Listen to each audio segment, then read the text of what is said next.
Hello, today we are going to discuss the topic Errors in Measurement of Chapter 2 of Physics CBSE Class 11. Let's start with the topic. Measurement obtained by an instrument always has a degree of uncertainty related to it. That degree of uncertainty is known as error in measurement. Now we will see what is accuracy and precision. Accuracy, it is actually the measure of how close the measured value is to the true value of the quantity. So whenever we do a measurement, the difference between the measured value and the true value, if it is very large, then we can say that the instrument is having a very poor accuracy. But if the difference is very small, we can say the instrument is having a very high accuracy. Let's consider an example for the same. Suppose a true value of any quantity is say 4.3. Now if I do a measurement by two different persons, say one is getting a value as 4.51, another is getting as 4.4 as their measured value. So it is very clear that 4.4 is near to 4.3 a true value of the quantity. So it means that person B or the second person is having higher accuracy since it is closer to the true value. What is precision? Precision tells us as to what resolution or limit the quantity is measured. Let's consider one example. Suppose I have measured a particular length by two different instruments. One is say a meter scale, which is having a resolution level of 0.1 centimeter. It means that resolution level means that the minimum length which a meter scale can measure is 0.1 centimeter. So we will say that the resolution of a meter scale is 0.1 centimeter. Another instrument which I am considering is a vernier caliper. It is having a resolution of say 0.01 centimeter. Now it is very clear that the resolution of a vernier caliper is higher than that of the meter scale. So we can say that the vernier caliper is more precise compared to the meter scale. Hence, in a very simple language, we can say that 1.56 is more precise than 1.5. But one important note is that it is not necessary that a more precise value is always a more accurate value. It may be true, but not true at each and every condition. For example, let's consider a man measure a length having a true value of say 7.45 centimeter by using a meter scale which is having a resolution of say 0.1 centimeter as 7.3 centimeter, and the same person use vernier caliper which is having a resolution of 0.01 centimeter and he is getting say a measured value as 7.15 centimeter. So now what you are seeing that 7.15 which comes through an vernier caliper is more precise compared to 7.3 from a meter scale. But the accuracy level of a meter scale is better in this case since the difference from the true value of 7.45 is less for the meter scale and it is more for the vernier caliper value which is 7.15. Hence, the measurement by a meter scale is less precise but it is more accurate as it is closer to a true value. Now we will discuss the different types of errors. One of the type of error is a systematic error and another is a random error. What is a systematic error? These are the error which are associated with some fixed cause. That means that we know the cause of the error. But in a random error, it occurs randomly and the cause is not known to us. So first we will discuss the systematic error in detail. It is of three types. One is the instrument error. In the instrument error, the error is basically because of the defect in the instrument. So It may be because of the improper design or the calibration of the instrument. For example, suppose we have an emitter and the calibration of emitter is not correct. So what happens that every time I measure the current, it is going to give us a wrong reading because the calibration itself is wrong in the instrument. So every time we do the measurement, so we will be getting a wrong value. Another type of possible error is a zero error. In a zero error, what happens? Suppose consider an example of an emitter itself. Whenever we measure the current, it gives a deflection, but whenever we remove the current, the pointer should come back to the zero position. But if it is not coming to a zero position, even when no current is applied through an emitter, then we can say that the instrument is having a zero error. The second type of systematic error is the imperfection in the experimental technique or the procedure.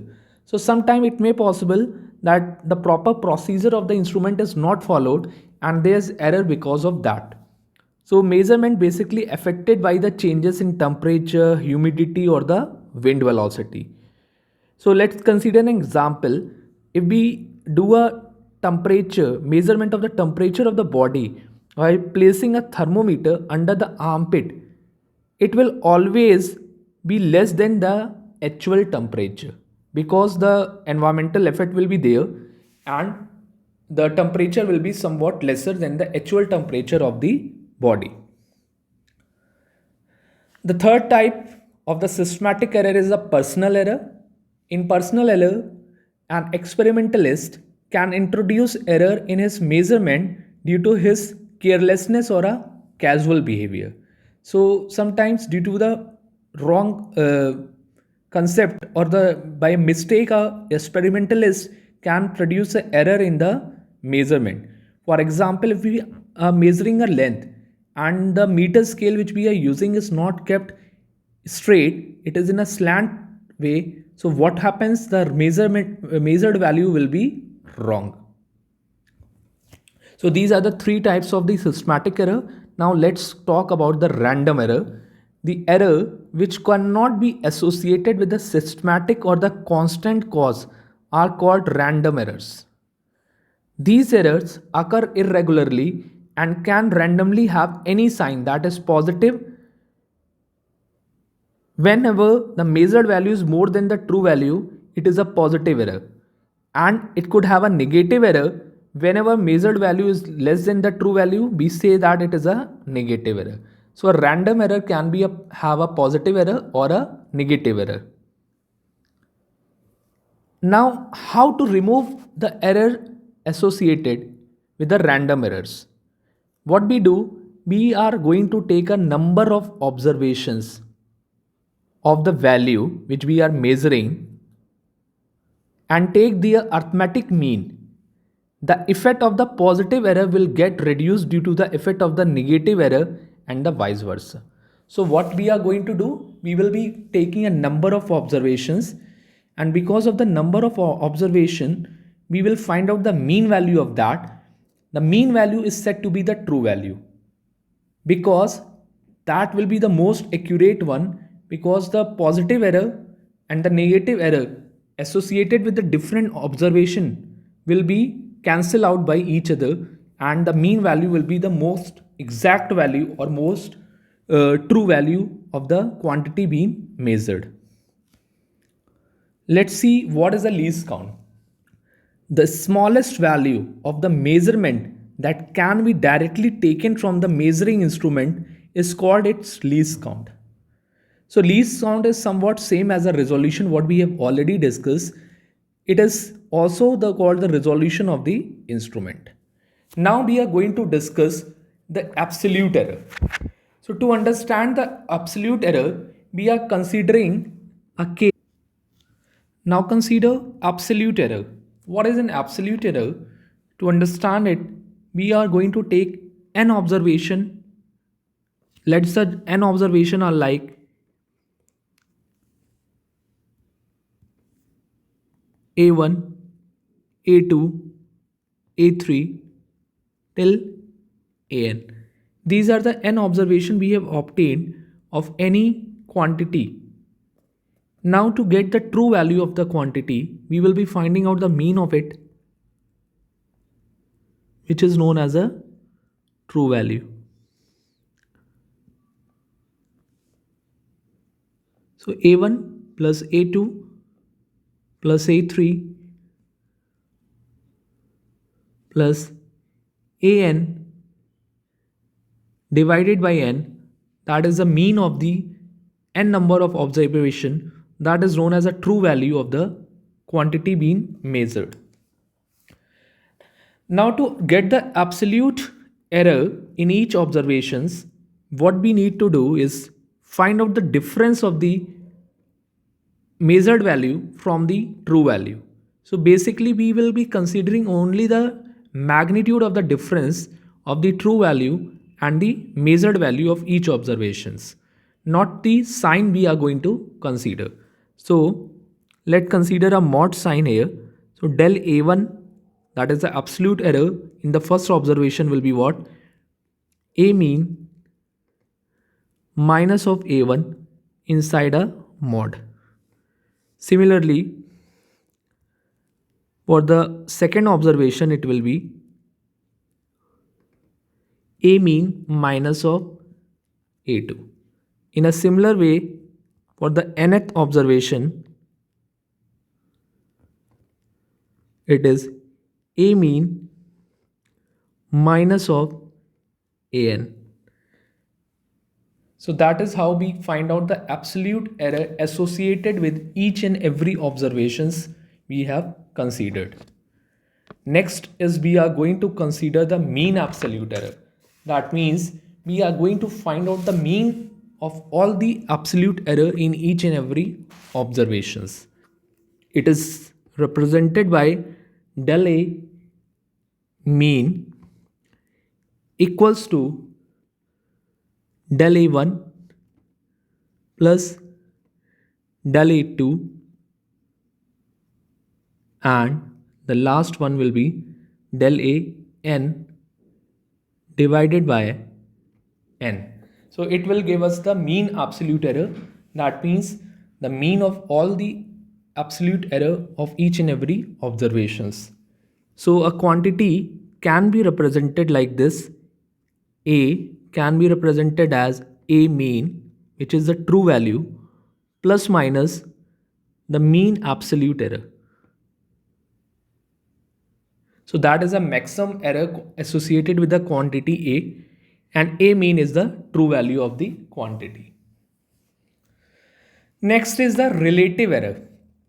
So what is the relative error? The relative error is the ratio of the mean absolute error to the mean value of the measured quantity. It means that it is a ratio of del A mean divided by A mean. This ratio is known as an relative error of a quantity being measured. Next we have to discuss is the percentage error.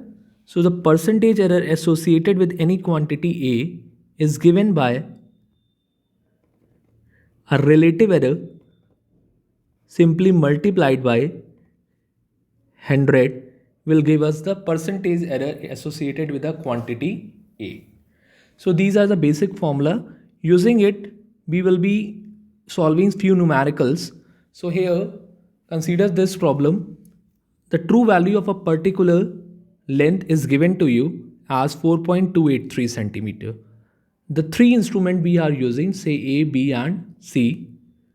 And using these instruments, we have got the reading as 4.1, 4.24 and 4.093 centimeters. Now we have to arrange these reading in increasing order of the accuracy first phase and then in increasing order of the precision. Which instrument is most reliable for the measuring this length? So second part of the question is we have to answer which instrument is most reliable for the measuring this length. So for that, first let's arrange in the accuracy, the increasing order of the accuracy. So 4.093 centimeter is having the minimum accuracy, then 4.1 centimeter, and the maximum accuracy is of 4.24 centimeter. Since the 4.24 is the nearest to the actual value or the true value of the quantity. So this is how I have arranged in increasing order in terms of accuracy. Now for the precision, the minimum precision is of 4.1 centimeter. The maximum, so say the next precision is of the 4.24 centimeter, and the maximum precision is of 4.093 centimeter. So this is how we have arranged in terms of precision in ascending order. Now which instrument out of A, B and C is most reliable? So since the accuracy level in the instrument B is the maximum, which is 4.24 centimeter nearest to the actual value, so we can say that instrument B is most reliable.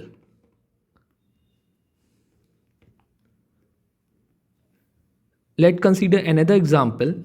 Here the length of the rod is measured as in an experiment is found to be 2.48, 2.46, 2.49, 2.49, 2.46. Find the average length first thing. The absolute error in each observation we have to find out, and at last we have to find out the percentage error. So these are the things we have to solve. So first find out the true value of a quantity. Say x mean, that is the true value. So average of all, that is 2.48 plus 2.46 plus 2.49 plus 2.49 plus 2.46. So average of this will be the true value, which is coming as 2.476 centimeter. We can round it off to 2.48 centimeter. So this is a mean value we have obtained. Now we will be finding out the absolute error in each measurement. So it is like that. Del of x1 is 2.48 minus of 2.48 is equals to 0. Likewise, I am directly writing the answer for each. For the second, it is 0.02 meter. For del x3, it is 0.01 meter. For del x4, it is 0.01 meter. And the last one, for del x5, it is 0.02 meter. So these are the absolute error associated with each and every observations. Next, we have to find out the mean absolute error. So for the mean absolute error, we will be finding out the mean of each and every absolute errors in all observations. So it is 0.02, 0.01, 0.01 plus 0.02 divided by 5, because 1 is having 0 value also. So divided by 5, and the final answer is 0.01 meter. So that is a mean absolute error we have obtained. So the quantity x can be represented as the true value, which is 2.48, plus minus the mean absolute error 0.01. So this is how we can represent a quantity. But in the question it is asking about the percentage error. So what is the percentage error is 0.01, the mean absolute error, divided by the mean value multiplied by 100. So it is coming as 0.40%. That is the final answer for the question. Now we will be discussing different combinations of errors. So what happens, sometimes we will be came through a case where a quantity, say a plus b, is equals to say another quantity z, or we could have a quantity say z which is related to that a minus b.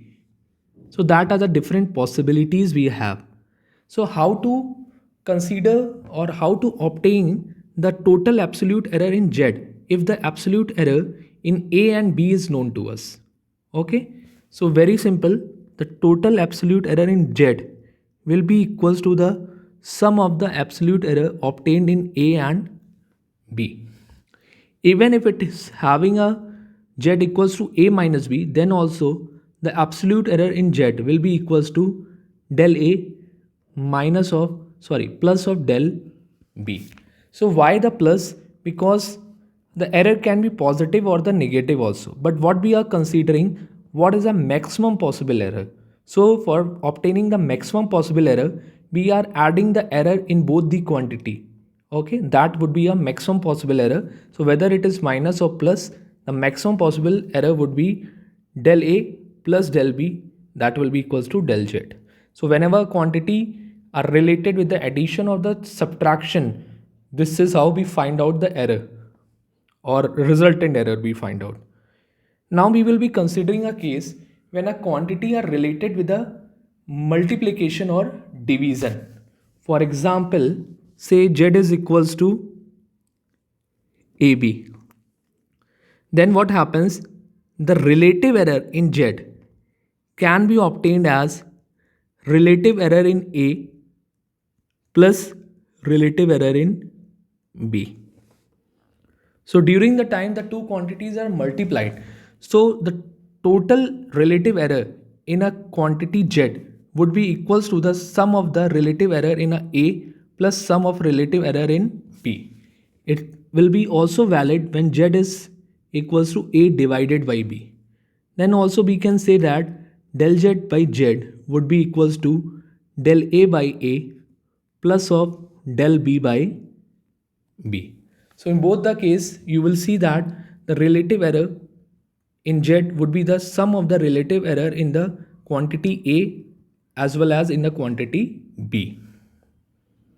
Now next case we can come through is an error in case of measurement of quantity raised to some power. For example, say Z is related to A square. Now in this case also, the relative error in Z would be equals to 2 times the relative error in A. So what you are seeing that whatever would be the power, it would be coming as an product for the relative error.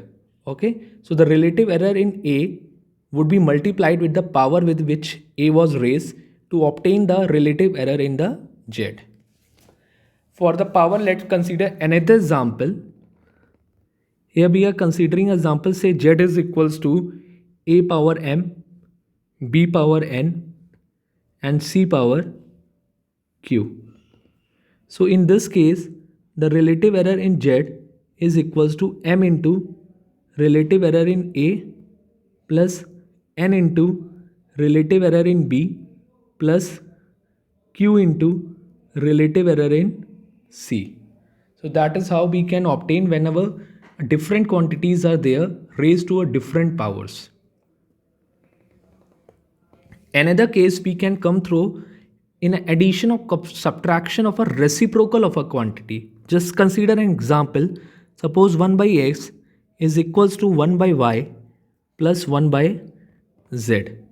So in such cases, we can write it like this: del x by x square will be equals to del y by y square plus del z by z square. Okay, so this can be written as like this. We will be solving few questions and we will be seeing how to use it. So now we will be considering various examples where the application of all these rules, whatever we have discussed, will come. So the first case is two resistance R1 and R2 are connected in series. Find their equivalent resistance. So for a series combination, should be known to us that equivalent value for a series is given as R1 plus R2. Okay, so that is basically how R1 and R2 will be related with R equivalent value. So first of all, we will find out the true value of R equivalent. So for that, obtaining the true value of R equivalent, we will substitute the true value of R1 and R2. So which is coming as 300 ohm. So that means the true value. Now let's find out the error in the R equivalent. So the first rule which we have seen, whenever the two quantities are related with the addition or subtraction, so what happened? The absolute error in R1 plus absolute error in R2 will be equals to the absolute error in R equivalent. So del R1 plus del R2 will be what? 7. Okay, so the final answer R can be written as 300 plus minus 7 ohm. So that is how we solve a question whenever two quantities are related with an addition or subtraction of the two. Now the next example, the percentage error in the measurement of a radius of a sphere is 1.5%. What would be the percentage error in the volume of a sphere? So let's see the formula first of all. Volume is given by 4 by 3 pi r cube. So the error, the relative error in V will be what? Del V by V will be equals to this 4 by 3 pi is constant, so we are leaving that part. We are only considering the error part. So R cube, R power is 3. So the rule number 3, the 3 will be multiplied with the relative error related with the R. Now, since the question is given in the term of percentage error, so we are multiplying 100 on both sides.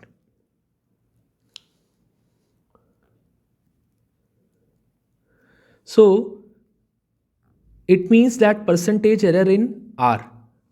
So we can say that 3 multiplied by the percentage error in R, which is 1.5%. So the percentage error in V will be what?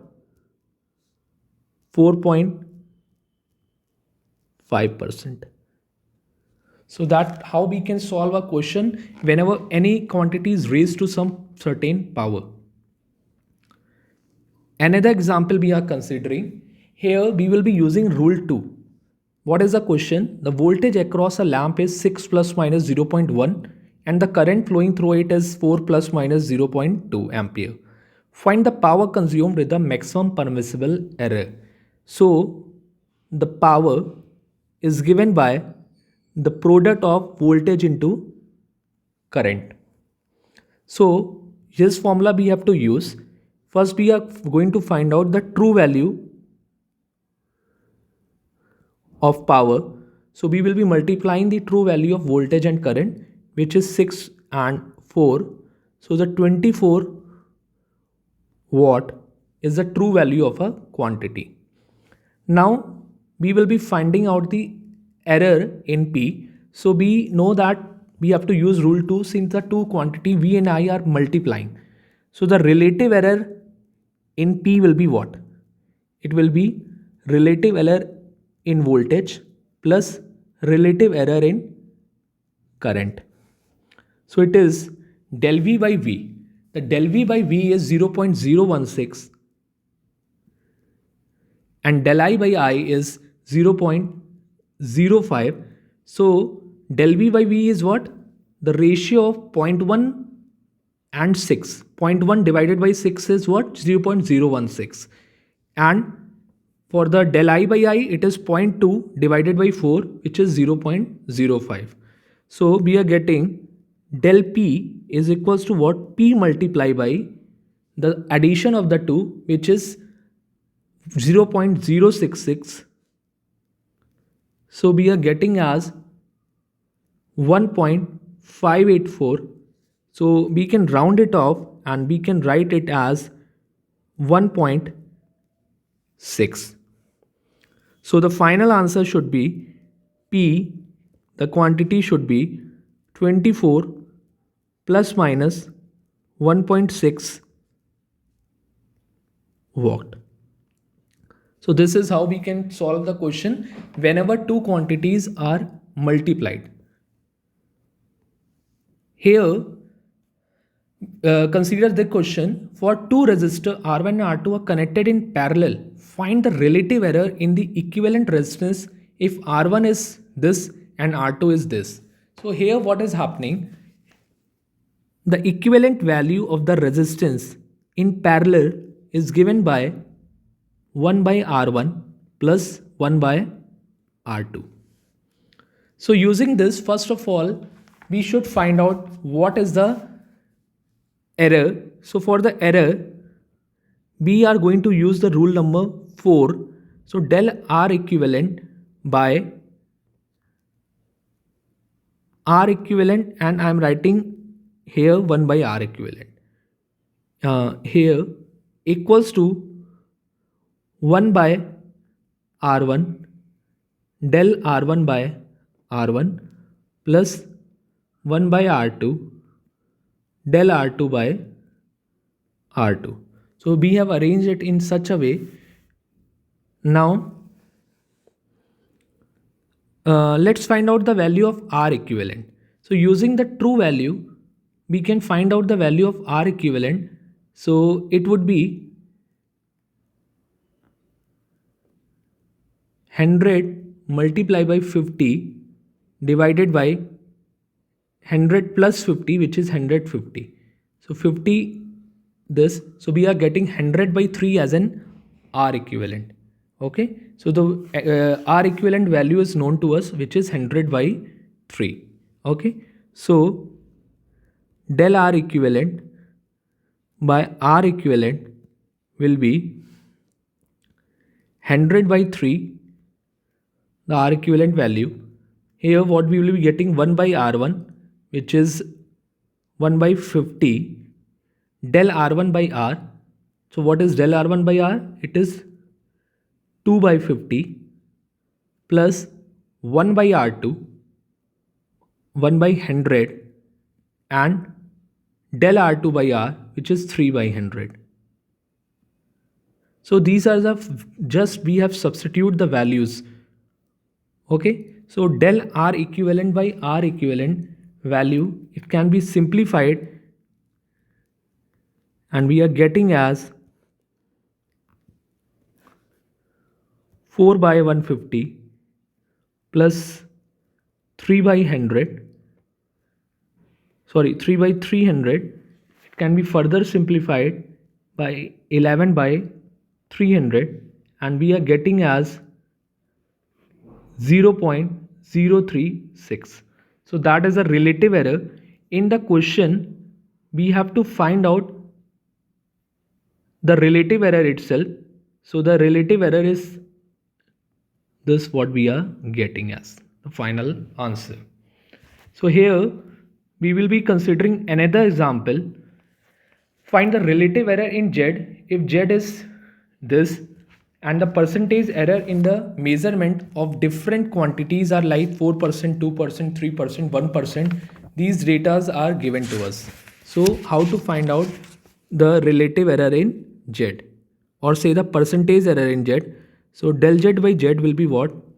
4 multiplied by del A by A plus 1 by 3 multiplied by del B by B plus del C by C. C is raised to the power 1, so nothing will be multiplied, plus 3 by 2 multiplied by del D by D. So now what we have to do? We are going to substitute the values. That means the error associated with each quantity we are going to substitute. So basically we will multiply by 100 on both the side. So it will come in the form of percentage. Okay. So we can say del Z by Z multiplied by 100 will be what? Suppose I have multiplied by 100. So del A by A multiplied by 100 will be what? 4 multiplied by 4%. 1 by 3 multiplied by 2%. 3% plus 3 by 2 multiplied by 1%. Okay. So the resultant of all this we are getting as 6.76%. So that is a final answer. So here we have considered a case where the different quantities are there and all quantity are raised to a different power, then how to find out the resultant absolute error or the resultant relative error. Okay, so let's consider another example. So this is very important for the NEET point of view or the IIT point of view. So, initial velocity of particle moving along a straight line with a constant acceleration is this.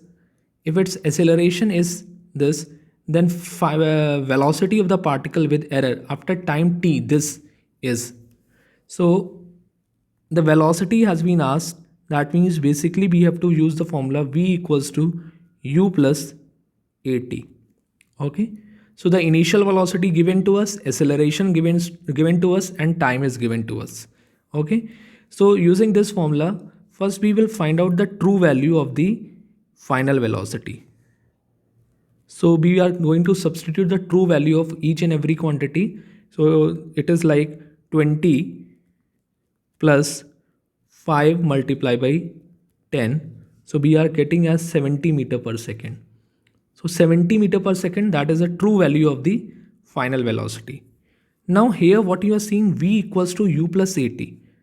We have discussed the rule for the addition and we have discussed the separate rule for the multiplication. But here we have get an equation where both addition is there and multiplication is there. So how to solve such question? So for such question, I am going to assume let x equals to 80. Okay, now let's find out the absolute error in x. So it will be, or say the relative error in x, so it will be del x by x equals to del a by a plus of del t by t.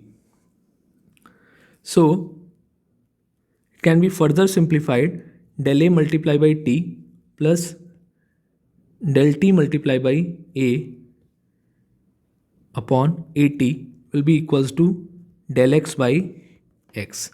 So x equals to 80 only, so the denominator of the LHS and RHS can be cancelled out and we can simply say that the absolute error in x will be what? T into del a plus a into del t. So that's what we have find out the absolute error in x. Now come back to the original equation. That is the original equation is v equals to u plus at, but at I have assumed as x. So the final equation is v equals to u plus x. So it is simple related with addition. So we can say absolute error in v will be what?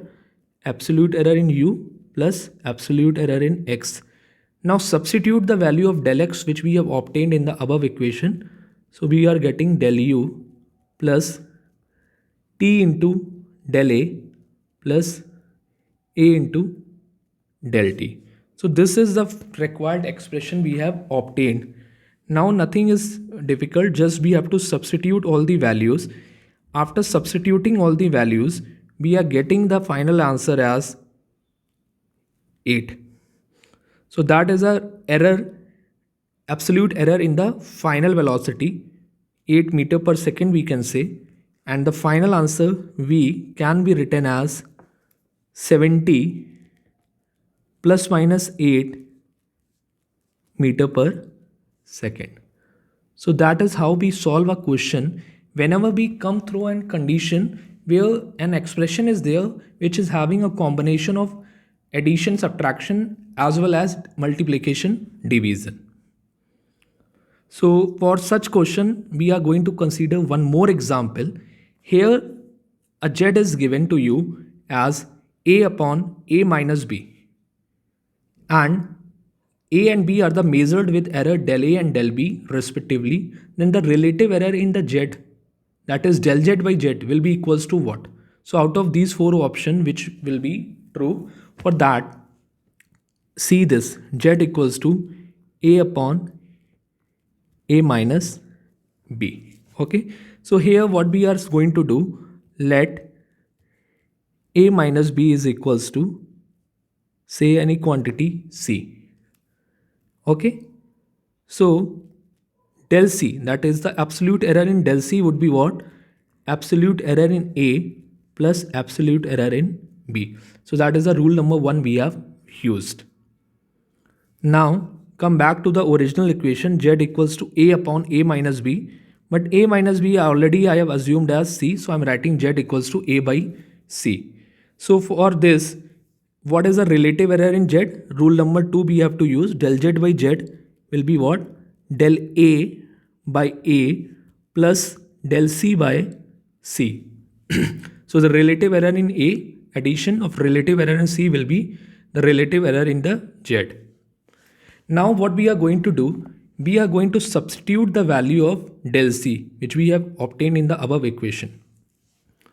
So del A by A plus del A plus del B upon C. But C is what? C is A minus B. So that is the final answer we are getting as a relative error in Z. So which option is correct? The option number 1 is correct. So that is how we solve such question.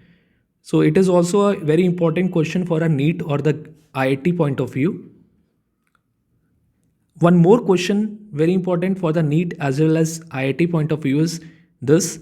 Here P varies with the position X as P equals to sin X. What is the mean error in P? Mean error means we are talking of the absolute error only, mean absolute error. In P, if a mean absolute error in X is del X. So we have been given an expression P equals to sin X. So let's differentiate it with respect to X. So we are getting as dP by dx equals to cos X. Here this dP by dx we will be writing as del P by del X equals to cos X. This cos X can also be written as 1 minus sin square X. So 1 minus sin square X can be written as del P. Let's move del X to the right hand side, and here root of 1 minus sin square X can be written as root of 1 minus P square. So this is the final answer we are getting, that is the absolute error in P. So the which option is correct? The option number 2 is correct. So these are the various possibilities of question which can be asked in a chapter error in measurement we have discussed. So if you want to have a complete guidance on a subject of physics CBSE class 11th as well as 12th, you can contact me at these number. Thank you.